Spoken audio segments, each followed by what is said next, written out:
नमस्कार दोस्तों, आप सभी का स्वागत है हमारे YouTube चैनल एग्रीकल्चर एग्ज़ाम गुरु में। आज हम आपके लिए लाए हैं protected cultivation and secondary agriculture का टॉपिक है हमारा introduction to engineering properties of biological material and food quality. ठीक है, यह वीडियो आपके सेमेस्टर एग्ज़ाम के लिए बहुत उपयोगी है। तो चलिए शुरू करते हैं। टॉपिक है हमारा introduction to engineering properties of biological material and food quality. सबसे पहले थोड़ा सा इंट्रोडक्शन देख लेते हैं। देखिए, कोई भी क्रॉप जब हम लोग क्या कहते हैं हार्वेस्ट करते हैं तो उसमें बहुत सारे यूनिट ऑपरेशन होते हैं जो हमने पिछले क्लास में डिस्कस भी किए थे। इसमें क्लीनिंग, ग्रेडिंग, सेपरेटिंग, कई सारी चीज़ें होती हैं। तो यानी कि क्रॉप्स की कटाई से लेके उसके कंजप्शन तक, यानी कि उसको यूज़ करने तक, जब कस्टमर उसको कंजप्शन करते हैं यानी उसकी खपत करता है, उसके बीच में होने काफ़ी सारी क्रियाएं होती हैं। कुछ यूनिट ऑपरेशन होते हैं, उसके बाद कुछ जो क्रॉप होती है, ग्रेन या फूड जो होता है हमारा, उसको प्रिजर्व करने की ज़रूरत पड़ती है, पैकेजिंग करना पड़ता है, स्टोरेज करना पड़ता है। ठीक, फिर लास्ट में जाके क्या कहते हैं उसका फिर खपत होता है, फिर उसको मार्केट में आता है, मार्केट में आने के बाद कस्टमर ख़रीदता है, फिर उसको यूज़ में लेता है। तो इन सारी चीज़ों के लिए क्या कहते हैं, हमको जैसे मान लो प्रिजर्व करना है या फिर पैकेजिंग करनी है, ठीक, तो इन सब के लिए अलग अलग क्या कहते हैं हमें इक्विपमेंट लगते हैं। तो उन इक्विपमेंट की डिज़ाइन करने के लिए हमको क्या कहते हैं कि जो भी हमारी फूड है, जो भी ग्रेन है, कुछ भी है, उसकी हमें प्रॉपर्टीज़ अगर पता नहीं होंगी तो हम क्या कहते हैं कि उसकी डिज़ाइनिंग नहीं कर पाएंगे। ठीक, तो अलग अलग प्रॉपर्टीज़ हैं हमारी, जो फूड है उसकी अलग अलग प्रॉपर्टीज़ होती हैं। कुछ फिजिकल होती है, थर्मल होती है, अलग अलग प्रॉपर्टीज होती है, तो उनकी जानकारी होना ज़रूरी है। ठीक है, तो चलिए शुरू करते हैं। Biological material specially that are consumed as food और feed undergo various unit operation right from the pre harvest to post harvest. ठीक, यही चीज़ बताई गई है कि जो भोजन के रूप में उपभोग की जाने वाली जो भी हमारे पास जो मटेरियल होते हैं, उनको कटाई से पहले से लेकर कटाई के बाद तक की जितनी भी प्रोसेसिंग होती हैं, उसमें से जैसे मान लो प्राइमरी है, सेकेंडरी है, टर्शरी है, फिर उनका फॉर्मुलेशन यानी निर्माण होता है, फिर प्रिजर्वेशन होता है, पैकेजिंग होता है, ठीक, स्टोरेज होता है, रिटेलिंग यानी कि खुदरा बिक्री होती है, domestic storage and finally consumption, और लास्ट में उसका कंजप्शन यानी खपत की जाती है। Scientist and engineers need to know and understand the characteristic of the material to be processed. जो हमारे इंजीनियर और जो साइंटिस्ट होते हैं उनको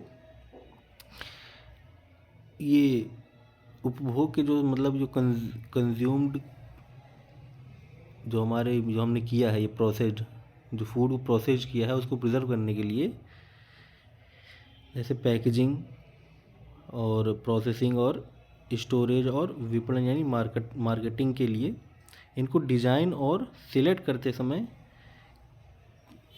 कई सारी समस्याओं का सामना करना पड़ता है। ठीक, इसके लिए हमें जो फूड है उनकी कैरेक्टरिस्टिक यानी जो फूड मटेरियल है उनकी कैरेक्टरिस्टिक्स को जानना बहुत ज़रूरी है। ठीक, each of these unit operation has unique characteristic and need special tools and equipment. इनमें से प्रत्येक यूनिट ऑपरेशन में अलग अलग विशेषताएं होती हैं और विशेष उपकरणों की आवश्यकता होती है।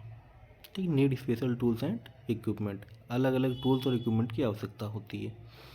ठीक, इन शॉर्ट ये समझ लो कि अगर इनकी डिज़ाइनिंग हमें करनी है तो हमें जिस चीज़ की डिज़ाइनिंग करनी है उस फूड या ग्रेन की हमें प्रॉपर्टीज़ पता होनी चाहिए, उस कैरेक्टरिस्टिक हमें उसकी पता होनी चाहिए, तभी हम उसके लिए डिज़ाइन कोई भी इक्विपमेंट डिज़ाइन कर पाएंगे। Designing and selecting such tools and equipment require information regarding various properties. ठीक, तो ऐसे उपकरणों की डिज़ाइन करने और चुनने के लिए विभिन्न गुणों के बारे में जानकारी होने की आवश्यकता होती है। ठीक, आगे देखते हैं। Classification of food properties. There are many classification of properties of biological material. जो भी हमारे बायोलॉजिकल मटेरियल होते हैं उनके गुणों के कई प्रकार के क्लासिफिकेशन होते हैं, which can generally be grouped under, जैसे physical properties, mechanical properties, rheological properties, textural properties, electrical and dielectrical properties, optical properties, acoustic properties, chemical and nutritional properties. ठीक, इतनी सारी प्रॉपर्टीज़ होती हैं किसी भी बायोलॉजिकल मटेरियल की। A more realistic approach was compiled by Rahman and McCarthy 1999 represent here. ठीक, 1999 में कुछ इन साइंटिस्ट हैं, इनके द्वारा कुछ संकलन किया गया था। देखते हैं क्या क्या था। List of 4 classes of food properties, कुछ फूड प्रॉपर्टीज़ की क्लासेस इन्होंने बताई हैं, देख लेते हैं। सबसे पहले हमारा physical and physico chemical properties. Food की पहली प्रॉपर्टी हमारी physical and physico chemical properties. तो पहला क्या होता है इसमें, मैकेनिकल। मैकेनिकल में आ जाते हैं acoustic, mass volume, morphometric, rheological and surface property. तो ये सारी हमारी मैकेनिकल में। सेकंड है हमारी थर्मल प्रॉपर्टीज़। उसके बाद है थर्मोडायनेमिक प्रॉपर्टीज़। चौथा है हमारा मास ट्रांसफ़र प्रॉपर्टीज़। पांचवा है इलेक्ट्रोमैग्नेटिक प्रॉपर्टीज़। और छठा है फिजिको केमिकल कांस्टेंट। तो ये 6 हो जो हमारी physical and physico chemical properties. अगर आपसे पूछा जाएगा कि फूड प्रॉपर्टीज़ में physical and physico chemical properties कौन कौन सी होती हैं, तो ये 6 आपकी होंगी। ठीक, अगला है हमारा काइनेटिक प्रॉपर्टीज़। काइनेटिक प्रॉपर्टीज़ में देख लेते हैं कौन कौन से हैं। पहला है क्वालिटी काइनेटिक कांस्टेंट। सेकंड है microbial growth, decline and death kinetic constant. ठीक, अगला है हमारा सेंसरी प्रॉपर्टी। सेंसरी प्रॉपर्टीज में पहला देख ले टेक्टाइल प्रॉपर्टीज़। सेकंड है टेक्सचरल प्रॉपर्टीज़। तीसरा है कलर एंड अपीयरेंस, जो फूड का कलर है वो कैसा होता है। चौथा है टेस्ट। पांचवा है ओडोर, मतलब उसकी सुगंध कैसी है। और पांचवा है साउंड। तो ये सारी चीज़ें होंगी सेंसरी प्रॉपर्टीज़ में। अगला है हमारा हेल्थ प्रॉपर्टीज़। पहला क्या है, पॉजिटिव हेल्थ प्रॉपर्टीज़। उसमें से क्या कौन कौन से ज़रूरी होते हैं, होता है nutritional composition, medical properties and functional properties. अगला है negative health property. Negative health property कौन कौन सी होती हैं, toxic at any concentration, toxic after critical concentration level, excessive और अनबैलेंस इनटेक। ठीक, तो ये हमारी नेगेटिव प्रॉपर्टीज़ होती हैं। और न्यूट्रिशनल कंपोजिशन, मेडिकल वाली और फंक्शनल जो है ये हमारी पॉजिटिव प्रॉपर्टीज़ होती हैं। ठीक, तो ये चारों आपकी होती हैं इनकी फूड मटेरियल्स की प्रॉपर्टीज़। आगे देख लेते हैं। In nutshell the properties and their application in various agro processing storage is present in following section. ठीक, इनको इनके एप्लीकेशन के आधार पे इनमें देख लेते हैं, अलग अलग प्रॉपर्टीज़ दी गई हैं। पहला है हमारा physical properties. Physical properties like size, shape, density, porosity. जो हमारे किसी भी ग्रेन का जो या फूड जो भी है उसका जो साइज होता है, शेप, डेंसिटी, घनत्व, पोरोसिटी। ठीक, ये सारी जो फिजिकल प्रॉपर्टीज़ हैं ये किस चीज़ में महत्वपूर्ण होती हैं, has a great implication deciding the equipment for screening, separating, handling and storage. उनका यूज़ किस में करते हैं हम लोग, कोई भी स्क्रीनिंग मतलब जो चलनी का यूज़ करने में, या फिर उसका सेपरेशन करना है किसी भी जैसे ग्रेन से, कोई एक साइज़ के ग्रेन हमें अलग करने, दूसरे साइज़ के अलग करने, हैंडलिंग। ठीक, और स्टोरेज, किसी भी स्टोरेज करने के लिए जो उपकरण होता है उसको तय करने के लिए इन सारी प्रॉपर्टीज़ की हमें ज़रूरत पड़ती है। They also come handy in calculating the heat transfer and mass diffusion rate. ये हीट ट्रांसफ़र और मास डिफ्यूजन दोनों की कैलकुलेशन में भी काम आते हैं। ठीक, कौन कौन सी, ये शेप, डेंसिटी, पोरोसिटी, ये सारी चीज़ें जो हैं ये इन्हीं सब चीज़ों में काम आते हैं, जैसे कि screening, separation, handling and storage. अगर हमें ये सब नहीं पता है तो ये सब हम लोग नहीं कर पाएंगे। ठीक है, अगला है frictional properties are useful in designing discharge and conveying devices. जो फ्रिक्शनल प्रॉपर्टीज किस में यूज़ होती हैं, ये डिस्चार्ज और कन्वेइंग मतलब एक स्थान से दूसरे स्थान पर ले जाना, संवहन, इन डिवाइसों की डिज़ाइनिंग में फ्रिक्शनल प्रॉपर्टीज़ का बहुत बड़ा योगदान होता है। ठीक है, Aerodynamic and hydrodynamic properties are useful in designing spouted bed, fluidized bed dryer, aspirator and pneumatic conveying system. जो एरोडायनेमिक और हाइड्रोडायनेमिक प्रॉपर्टीज होती हैं वो किस चीज़ में यूज़फुल होती हैं, किसकी डिज़ाइनिंग में, जैसे स्पाउटेड बेड होते हैं, ठीक, फ्लूडाइज्ड बेड ड्रायर होते हैं। अभी हम लोग आगे लेक्चर में देखेंगे कई तरह के ड्रायर होते हैं जिसमें से एक फ्लूडाइज्ड बेड ड्रायर भी होता है, एस्पायरेटर होता है एंड न्यूमेटिक कन्वेइंग सिस्टम होता है, और एक कन्वेइंग सिस्टम होता है जिसको हम लोग न्यूमेटिक कन्वेइंग सिस्टम कहते हैं, वो भी एक स्थान से दूसरे स्थान पर ले आना। ठीक, तो ये सारी चीज़ों के डिज़ाइनिंग में ये सारी प्रॉपर्टीज़ होती हैं, कौन सी, एरोडायनेमिक और हाइड्रोडायनेमिक। ठीक है, मतलब कि जितने भी फूड की जो प्रॉपर्टीज़ हैं वो किसी न किसी चीज़ में किसी न किसी चीज़ की डिज़ाइनिंग में हेल्प करती हैं। अगर हमें वो प्रॉपर्टी पता है तो हम उस चीज़ की डिज़ाइनिंग हम लोग कर सकते हैं। ठीक है, अगला क्या है, knowledge of thermal properties aid in designing thermal process and calculating thermal load for canning रिटॉर्टिंग।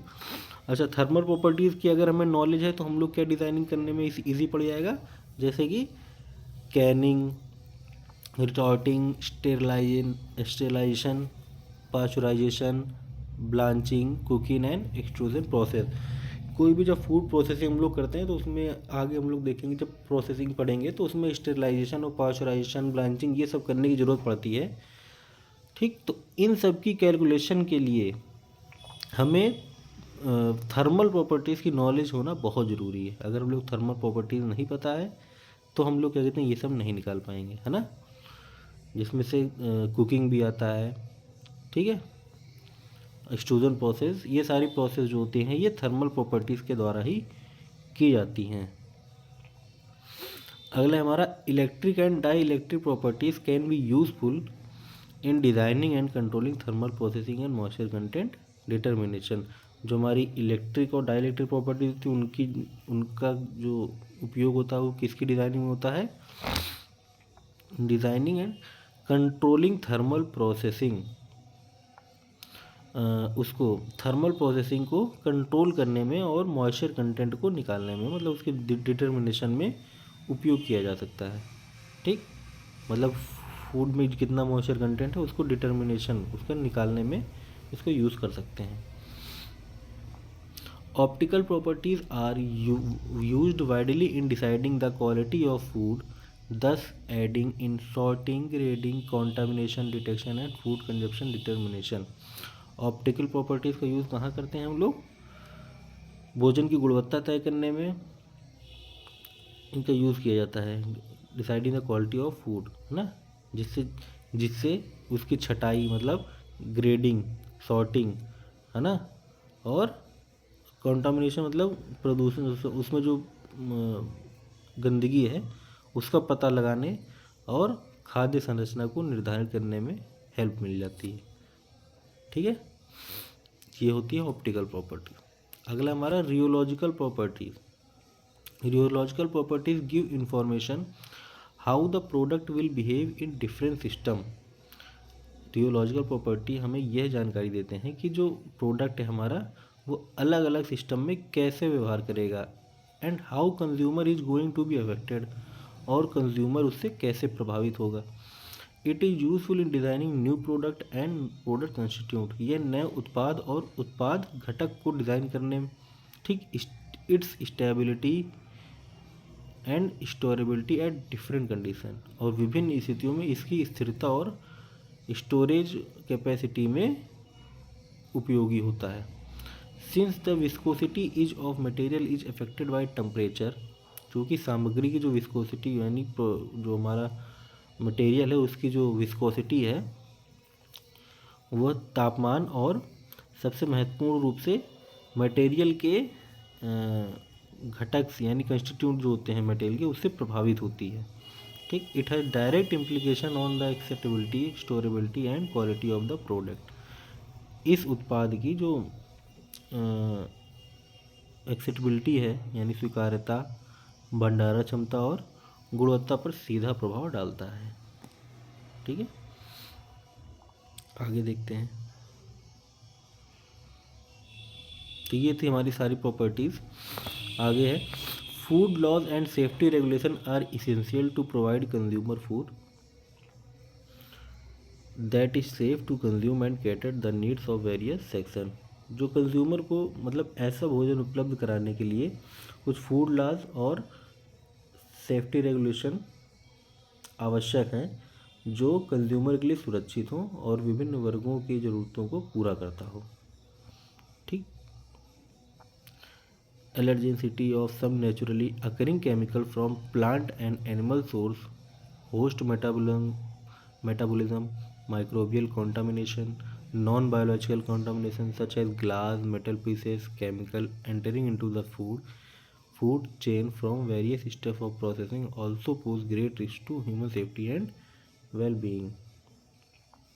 जैसे पौधों और जो जानवरों के स्रोतों से प्राकृतिक रूप से पाए जाने वाले कुछ रसायनों की एलर्जी है ना, एलर्जी और जो माइक्रोबियल गंदगी होती है, जो गैर जैविक गंदगी होती है जैसे कि कांच होते हैं, ठीक, मेटल पीसेस होते हैं, केमिकल